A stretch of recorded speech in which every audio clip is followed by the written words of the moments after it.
வாழ்க்கையில் நல்லா முன்னேறணும், ஜெயிக்கணும், வெற்றி அடையணுன்ற ஆசை எல்லாருக்குமே இருக்கும்.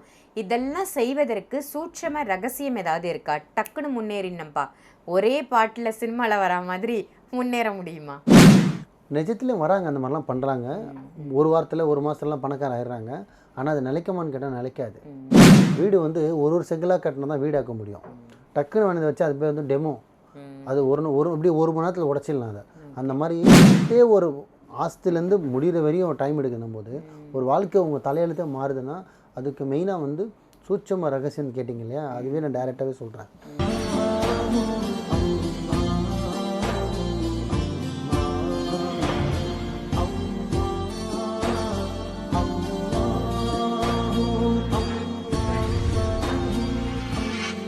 மரிஜன்ம நேயர்கள் அனைவருக்கும் அன்பான வணக்கங்கள். பொருள் காவாங்கரை ட்ரிபிள் டவர்ஸ்ல இருக்கக்கூடிய மாலிக் பாய் அவர்களை தான் சந்திக்க வந்திருக்கோம். வணக்கம் பாய். வணக்கம்மா பாய். இன்னைக்கான டாபிக், வாழ்க்கையில நல்லா முன்னேறணும், ஜெயிக்கணும், வெற்றி அடையணுன்ற ஆசை எல்லாருக்குமே இருக்கும். இதெல்லாம் செய்வதற்கு சூட்சம ரகசியம் ஏதாவது இருக்கா? டக்குன்னு முன்னேறினப்பா, ஒரே பாட்டில் சினிமாவில் வரா மாதிரி முன்னேற முடியுமா? சூரியவம்ச படத்தில் சரத்குமார் சார் வர மாதிரி சொல்கிறீங்க. அண்ணாமலை படத்தில் ரஜினி சார் வர மாதிரி எல்லாம் படத்தில் காட்டலாமா? நிஜத்துலேயும் வராங்க, அந்த மாதிரிலாம் பண்ணுறாங்க. ஒரு வாரத்தில் ஒரு மாதத்துலலாம் பணக்கார ஆயிடுறாங்க.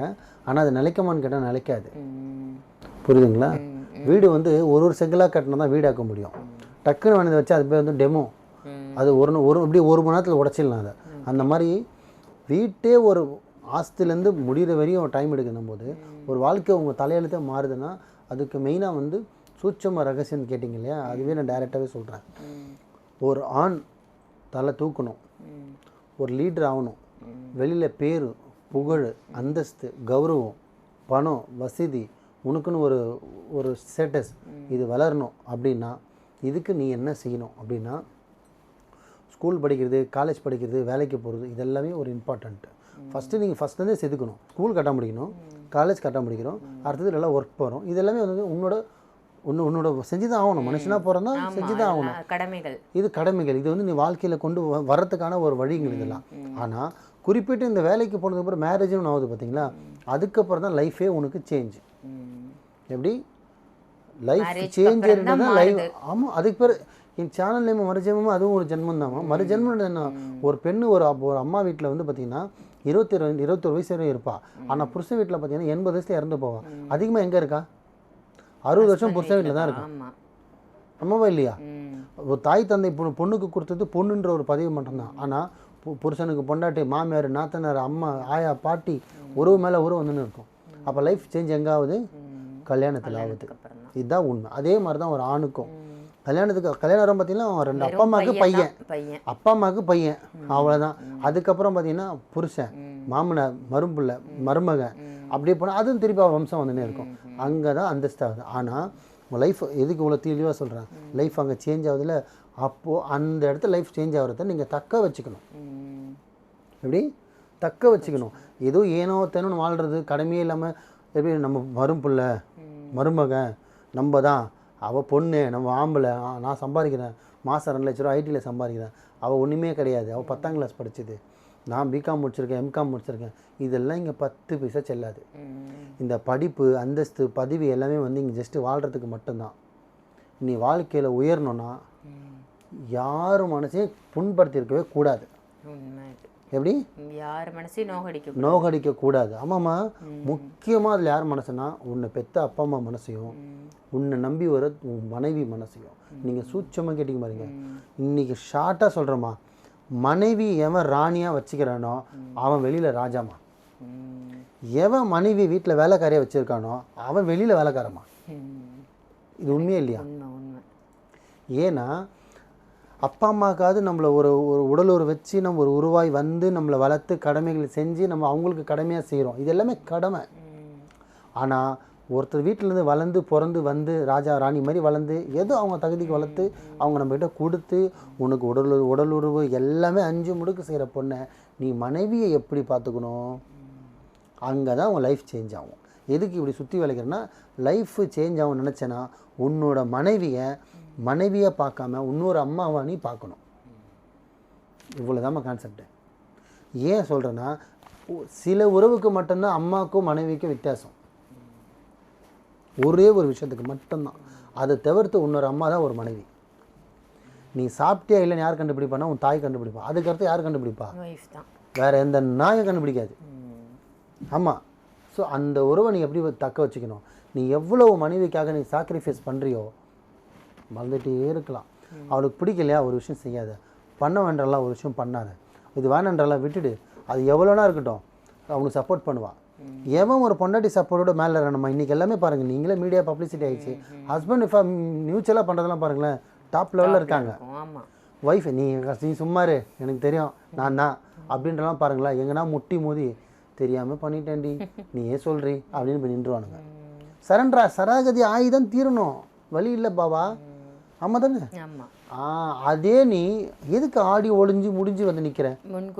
முன்கூட்டியே அம்மா நான் இது ஆரம்பிக்கிறேன், இது செய்யலாமா, அவளுக்கு ஒரு முக்கியத்துவம் கொடு. ஒன்றும் இல்லை, அம்மா ஒரு பிஸ்னஸ் பண்ண போகிறேன், இது மாதிரி ஃப்ரெண்ட்ஸ் நானும் பண்ணுறோம், இது பண்ணலாமாம்மா. அப்போ அவர் சொல்லுவாள், இல்லைங்க அவர் சரியில்லை, அவர் கேரக்டர் சரியில்லை, அவர் பார்வை சரியில்லை, அவர் பேச்சு சரியில்லை, எனக்கு இன்னும் சரியில்லை, பார்த்து பண்ணுங்க. ஒரு அட்வைஸ் கொடுப்பான். நீ என்ன பண்ணணுமா அதை பண்ணி கவனிக்கணும்.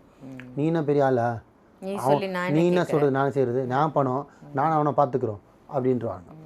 அப்போ அங்கேனாது அவன் என்ன பண்ணுவான், உன் பணம் நீயாச்சு போட சாமி ஏதாவது பண்ணி தோற, எங்கே முட்டி மோதனாலும் நீ அங்கிட்டு தான் வந்தாகணும், முடிச்சிட்டுதா.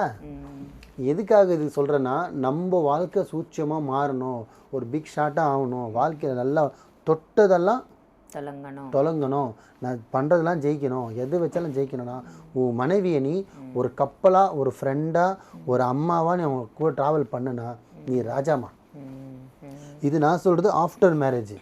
இதே வந்து கொஞ்சம் மிடில் இருக்க நீ மேரேஜ் பண்ணிக்கல அப்படின்னா நீ யாரை சப்போர்ட் பண்ணணும்னா அப்பா அம்மாவை நீ எடுத்துக்கணும் கையில். இது பிஃபோர் மேரேஜ். ஆனால் பிஃபோர் மேரேஜுக்குள்ளே யாரும் வந்து அந்தளவுக்கு செட்டில் ஆகுறது இல்லை. செட்டில்டுனாலே மேரேஜ் தான். அந்த செட்டில் ஆகணும்னா நீ ஒரே ஆள் உன் மனைவியை கையில் எடுத்துக்கோ. நீ உன் ஃப்ரெண்டு, உன் பார்ட்னரு, உன் கொலீக்ஸு, உன் ஃப்ரெண்ட்ஸு எல்லாம் குப்பையில் தள்ளு, உன் மனைவி எடுத்துக்கோ. உன் மனைவி என்ன சொல்கிறாள் அது கேளு. அவள் என்றைக்குமே உன் பள்ளத்தில் உன்னை தள்ளவே மாட்டான். உன்னை அவள் பிடிச்சிருக்கோ, பிடிச்சி வாழ்றியோ, நடித்து வாழ்றியோ, மனைவி எடுத்துக்க கையில். அவள் என்ன சொல்கிறா அது கேளு. எல்லாத்தையும் நாம சாமி போட சொல்ல, உன்னை கை கட்ட சொல்ல, சிங்சாங் அடிக்க சொல்ல. அவள் சொல்கிறதுல ஒரு லாஜிக் 10 விஷயத்தில் 2 விஷயம் நறுக்குன்னு இருக்கும். அதை ஏற்று பண்ணு. நீ அவங்கள மதிக்க ஆரம்பிச்சேன்னா அவங்க உன்னை மதிப்பாங்க. அப்போது மனைவியை நீ மதிச்சேன்னா மனைவி உன்னை மதிக்கும் போது ஊர் உன்னை மதிக்கும், உன் பிள்ளைங்க உன்னை மதிப்பாங்க, உன் தெருவில் உன்னை மரியாதை வரும். ஏன்னா மனைவி உன்னை பற்றி பெருமையாக சொல்லலாம், என் ஹஸ்பண்ட் மரியாதை எது கேட்டால் எனக்கு கேட்டு தான் பண்ணுவாங்கன்னு. அப்போது ஒரு இடத்துல ரெஸ்பெக்ட் வந்து உயருது. அப்போ அடுத்த லெவலில் தன் மாமியார் விட்டு என் புருஷன் மாதிரிலாம் எங்கள் அப்பாவே கிடையாதுமா, என் புருஷன் எனக்கு இன்னொரு அப்பா அம்மான்னுவாங்க. எந்த மனைவிமா சொல்கிறான் என் புருஷன் இன்னொரு அப்பான்னு? 100ல் 2 பேர் சொல்கிறாங்களா? இல்லை. ஏன்னா பார்த்துக்கிட்டே தானே சொல்லுவானுங்க. இஷ்டமாக பார்க்குறது இல்லை, பார்க்க போகிறதா இஷ்டம், அதுக்கப்புறம் அதெல்லாம் கஷ்டன்ற மாதிரி ஆகிடுது அவனுங்களுக்கு. பாவப்பட்ட ஜென்மமா ஒரு பெண்ணு. ஒரு லக்ஷ்மியும் உன் கையில் தான் இருக்குது, அதை விட்டு நீ ஏன் ஊரெல்லாம் அலைகிற? ஷார்ட்டாக முடிக்கிறேன். நீ வாழ்க்கையில் பெரியானவனா முதல்ல குருவை மதிக்கிற, 2வது பெற்றவங்களை மதிக்கிற மாதிரி அதுக்கு நிகராக 100 மடங்கு உன் மனைவி நீ மதி. நீ வாழ்க்கையில் ஜெயிக்கலைன்னா மாலிக் பாய் நீ சொன்னீங்கன்னு சொல்லி என் கமெண்ட்டில் எனக்கு கேளு. நீ எதுவுமே பண்ண வேணாம், நீங்கள் எந்த தொழில் பண்ணு, குப்பாளுறீங்களோ, வீடு பார்க்க போகிறீங்களோ, ஆட்டோ ஓட்டுறீங்களோ, இல்லை லாரி ஓட்டுறீங்களோ, இல்லை நீங்கள் பிஸ்னஸ் பண்ணுறீங்களோ, எந்த தொழில் வேணால் பண்ணுங்கள். வீட்டில் உங்கள் மனைவியை ஒரு சரி பங்காக மதிங்க. எல்லா வேலையுமே மனைவியை எவ்வளோ மதிக்கிறீங்களோ அது நான் இறைவனை மதிக்கணும். நான் சொல்கிறது ஒரு மனிதனை, இறைவனை உலகமே மதிக்கும், அது வேறு. நான் சொல்கிறது உன்னையே நம்பி வரும் மனைவியை நீ எவ்வளோ டேக்கர் பண்ணிக்கிறோ. நான் ஒரே வாரத்தில் ஃபஸ்ட்டே சொல்லிட்டேன், மனைவி நீ ராணியாக பார்த்தனா நீ ராஜாவாக வாழலாம். அவளை நீ ஒன்றுமே லூசராக பார்த்தனா நீ லூசராகி நின்றுவேன். அவ்வளோதான் முடிஞ்சிச்சு. நல்லதே நினைங்க, நல்லதே செய்யுங்க, நல்லதே நடக்கும். சூப்பர் பாய். ஒரு மனுஷன் லைஃப்பில் முன்னேறி செல்லணும், வெற்றியை நோக்கி போகணும், தோல்வின்ற சர்க்கிள் வரக்கூடாது அப்படின்னா முதல்ல வீட்டை கவனிக்கணும், வீட்டில் இருக்கக்கூடிய தன்னுடைய மனைவியை கவனிக்கணும் அப்படின்னு ரொம்ப அழகாக சொன்னீங்க. நன்றி பாய். நன்றிம்மா.